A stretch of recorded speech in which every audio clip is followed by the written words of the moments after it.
Emma Woodhouse, daughter to Mr. Henry Woodhouse and sole heir to the Hartfield estate, is near royalty among the inhabitants of Highbury Village. It's been suggested that there's only 2 letters of the alphabet to describe perfection. The letters M and A, a play on letters and words to denote the very name of Emma.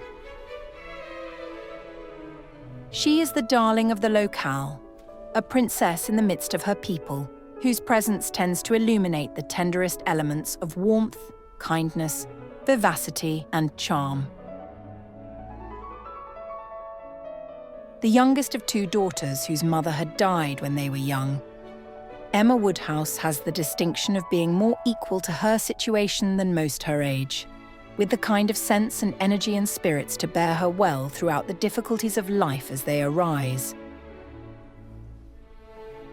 She's known for being the cleverest of creatures, for not only had she been capable of addressing questions which often had puzzled her sister, but was always intuitively driven to try her hand at miniatures, half-lengths, whole lengths, pencil, crayon, and even watercolours. In addition to these skills of art, Emma could play piano and sing to the delight of many.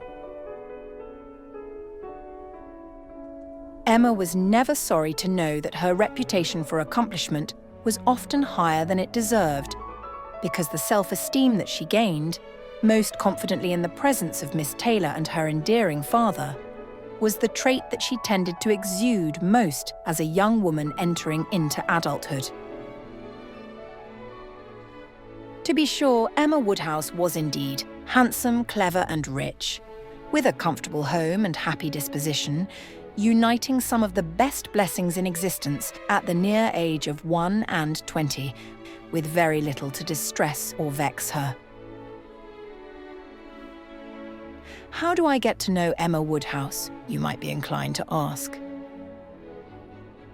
It's a feat we would all love to experience, though it should be known first that there are some things that we need to understand about her.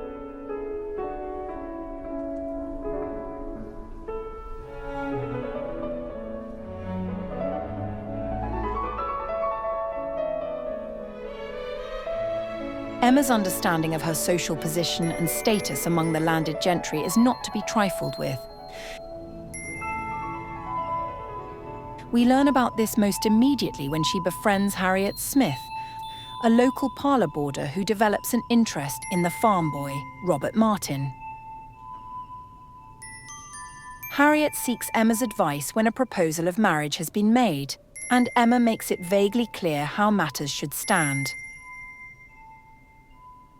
Accordingly, Harriet rejects the offer, promptly to learn that had she decided to marry him, Emma would no longer have been able to visit with her.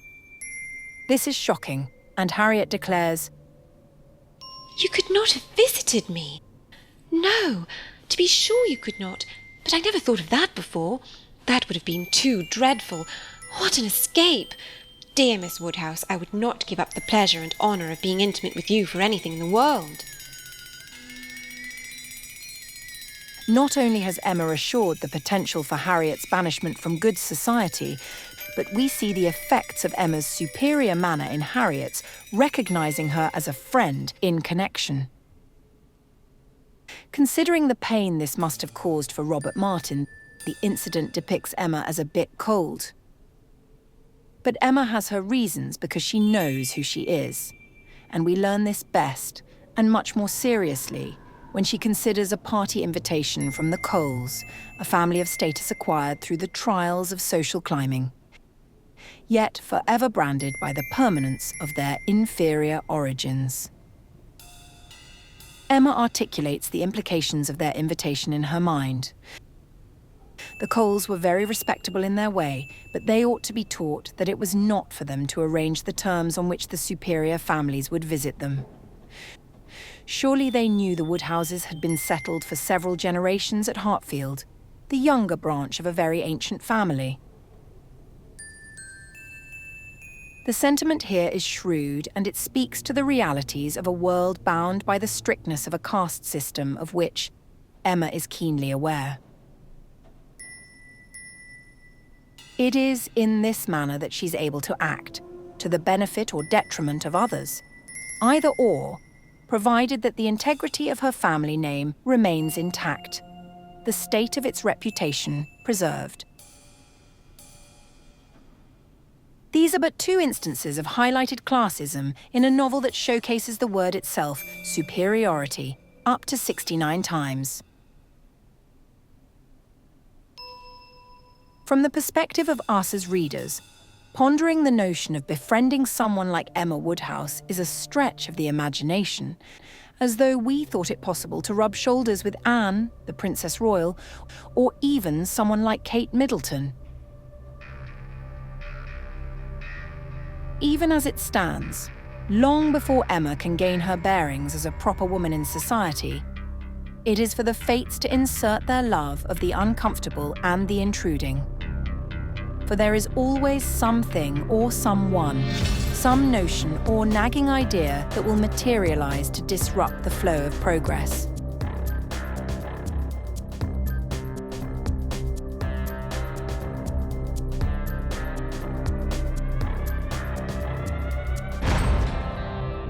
Jane Fairfax is astonishing. Such a young woman as Miss Jane Fairfax is remarkably elegant and so absolutely charming. It corresponds profoundly with a figure that is particularly graceful. She's a sweet and amiable, very pretty and very well-behaved young lady who speaks very distinctly. With a pleasing style of beauty, the measure of her elegance is what defines that beauty with such character.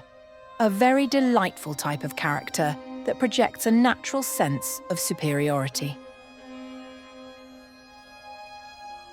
Jane Fairfax is absolutely charming indeed, and she's to be raved about. Such an interesting creature, so mild and ladylike with feeling. Her temper excellent in its power of forbearance, patience, and self-control. And with such talent, such extraordinary talent, Jane Fairfax, who plays so delightfully, is the mistress of music. She once performed for the group with such passion that Emma had felt pressed to go and sit and practice for an hour and a half. Emma cannot get her out of her mind because she's always forced to be acquainted with her, especially whenever she comes to Highbury. It was frustrating because there was never any getting at her real opinion. Wrapped up in a cloak of politeness, she seemed determined to hazard nothing. She was so disgustingly, so suspiciously reserved. Oh, the coldness of a Jane Fairfax. At exactly Emma's age, had not she moved away from Highbury as an orphan, she and Emma would have been companions. But even as it stands, it comes across as difficult for Emma not to find at times that she is comparing herself with Jane Fairfax. But Emma does not gloat in the reality of her own true superiority. Considering the look of Jane's questionable health, Emma was quite determined not to utter a word that should hurt her feelings. She knows that Jane is doomed to life as a governess, and she is sensitive to the inner strife that it must cause. When Mrs. Weston poses a match between Jane Fairfax and Mr. Knightley, Emma decries the notion, and yet it serves to underscore the path of Emma's growth. She only gave herself a saucy, conscious smile about it, and found amusement in detecting the real cause of that violent dislike of Mr. Knightley's marrying Jane Fairfax. If only because Emma has found that he has been destined for her all along.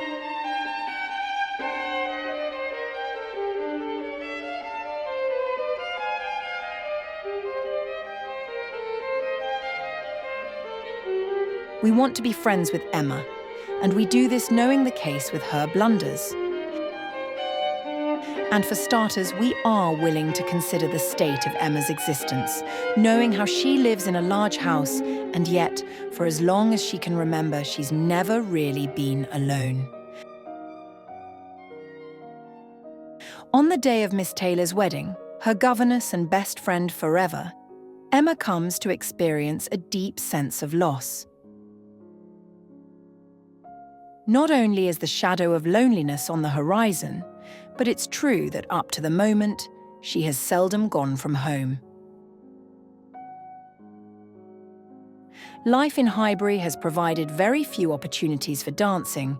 She's never been to London, she's never seen the ocean, and to top it all off, she's never even been to the local landmark that is Box Hill. Miss Taylor's departure not only threatens Emma with isolation, but also serves to unsettle the way she spends her time. The day she meets Harriet Smith is the day in which Emma's mind starts to compensate and her blunders begin to take shape. At first, it's Mr. Knightley who makes it known that Emma's behaviour is inappropriate, but really it's Robert Martin who has suffered the deepest blow on that note.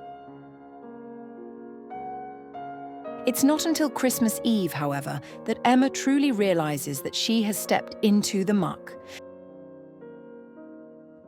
Mr. Elton has proposed to her, and not only is she appalled by the offer, but now she's got some explaining to do. Throughout the course of assuring Harriet that a connection with Mr. Elton had been certain, it turns out that he had his eyes on Emma the entire time. And, of course, Harriet is devastated, but there you have it, and the wound had been given. It is a wound that is deep-reaching as we see Harriet affected by Mr. Elton's oh-so-soon-to-follow marriage, and the blunders of Emma's life seek to materialise in other forms. It's because of her way of thinking. Though Hartfield is known for donating to the Bates household, Emma views the relationship on that end as tiresome.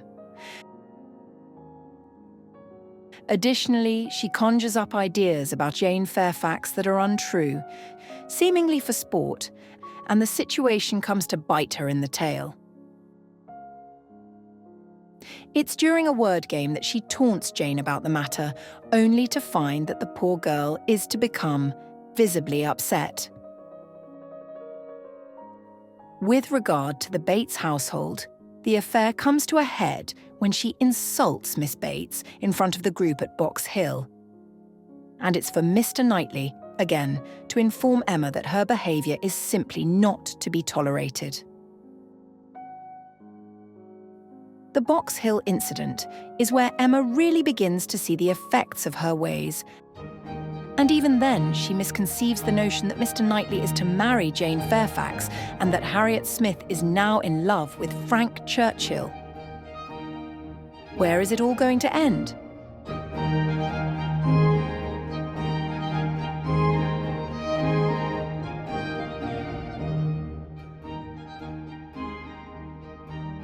There comes a time when Emma appears to see the error of her ways. When she learns with clarity the true nature of her misconceptions, she is quite bewildered. How to understand it all, the deceptions she had been thus practicing on herself and living under, the blindness of her own head and heart. She sat still and she walked about. She tried her own room and she tried the shrubbery, and saw only that she was wretched, and should probably find this day but the beginning of all wretchedness.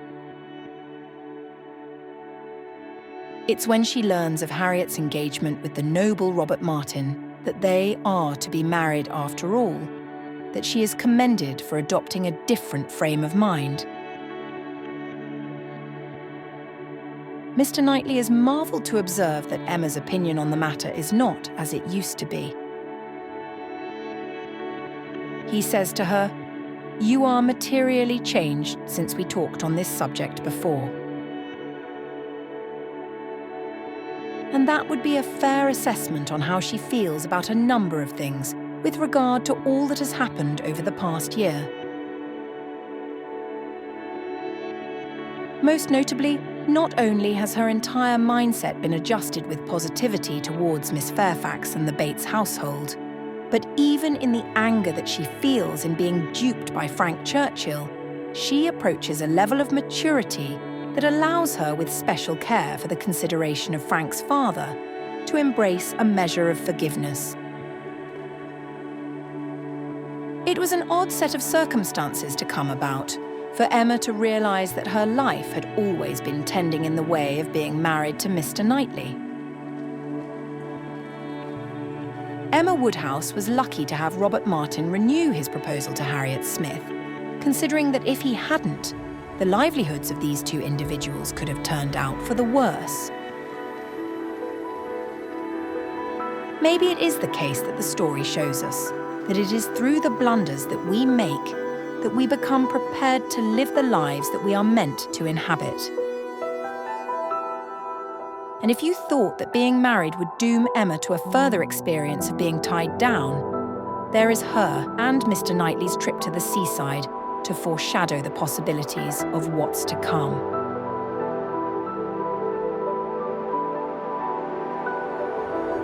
Book Time Learning is dedicated to the study of writing and literature. If this video has been helpful or enjoyable for you in any way, please consider clicking the like button and/or subscribing, and thank you for watching.